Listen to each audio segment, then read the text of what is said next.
Berjalan bersama Tuhan.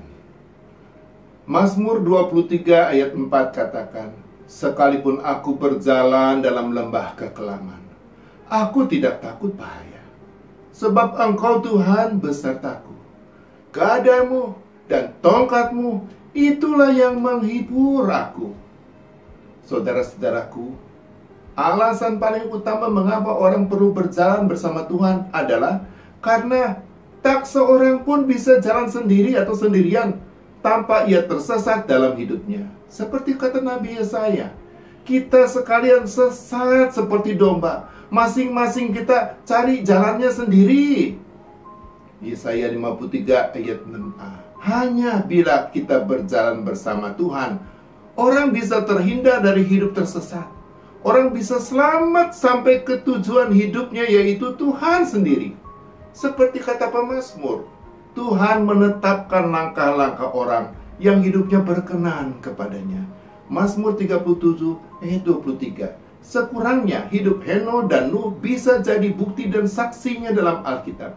Kejadian pasal 5 ayat 22 dan 24, pasal 6 ayat 9. Saksikan Henokh dan Nuh berjalan. Bahasa aslinya halak dengan Tuhan. Lembaga Alkitab Indonesia menerjemahkannya bergaul, seharusnya berjalan dengan Allah. Akibatnya, di tengah dunia yang telah jatuh dan penuh dosa, orang lain bisa tersesat, celaka, dan binasa. Tapi Henokh dan Nuh tetap bisa aman, tak tersesat dan selamat. Lalu bagaimana caranya kita berjalan dengan Tuhan? Ini caranya. Cara pertama, kita harus bergerak dan bergerak terus. Berjalan bersama dengan Tuhan tuh seperti orang naik pesawat terbang di angkasa. Pesawatnya harus bergerak terus, tidak pernah boleh berhenti di angkasa. Kalau berhenti pesawatnya jatuh, para awak dan penumpangnya pasti mati. Begitu juga dengan kita. Kalau tidak mau mati selama hidup kita, kita harus bergerak dan bergerak terus. Seperti Roh Kudus atau angin yang terus bergerak. Atau pakai bahasanya Jokowi, kita harus kerja dan kerja terus. Seperti Allah sendiri juga terus bekerja, tidak pernah berhenti bekerja. Dalam hidup sehari-hari, kita harus cari dan cari terus sampai kita temukan kehendaknya dan solusi yang daripadanya dalam segala perkara. Di tengah kenyataan hidup kita yang terus berubah, tidak pernah sama. Untuk bisa temukan kehendaknya atau solusi yang daripadanya, kita harus pakai secara optimal pikiran dan hati kita untuk mencari kehendak dan solusinya, baik dalam firman-Nya maupun dalam kehidupan kita sehari-hari. Seperti seorang pengusaha atau penata tailor atau penjahit pakaian eksklusif terkenal di Semarang. Baru saja investasi besar bangunan gedung bertingkat baru untuk usahanya. Tiba-tiba datang pandemi COVID-19. Baru 2 bulan berjalan masa pandemi, ia sudah depresi berat. Pasalnya, keuangan perusahaan hanya cukup untuk 2 bulan saja, padahal karyawannya ada 60 orang dan semuanya berkeluarga. Bagaimana nggak depresi? Dalam 2 bulan pertama masa pandemi saja, penghasilan nyaris nol. Sebab lebih dari 90% pesanan pakaian untuk nikah dan macam-macam keperluan ditunda dan dibatalkan. Ia tertolong karena ia berjalan bersama Tuhan.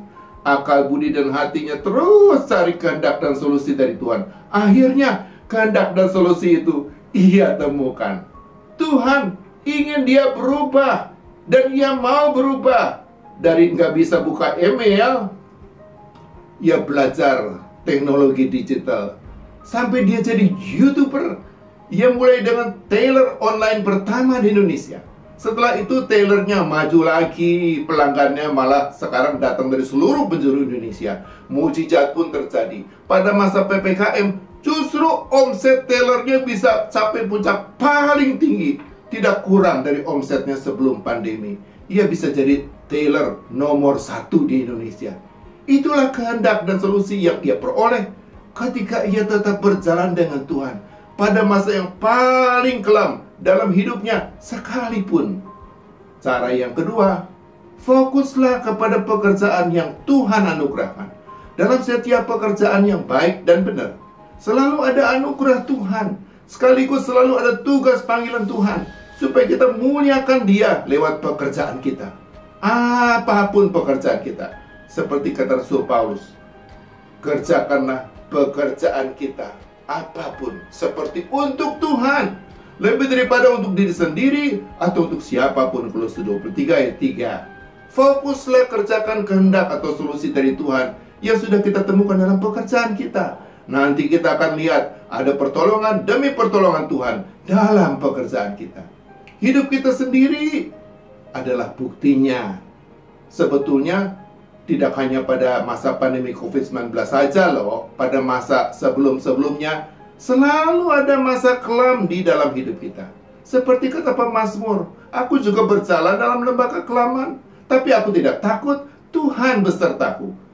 Ada masa kelam kita karena ditinggal mati oleh pasangan, karena kecelakaan atau sakit hingga hampir mati, karena krisis rumah tangga, karena rumah dan segala isinya terbakar habis dan lain sebagainya. Tapi lihatlah keadaan kita sekarang.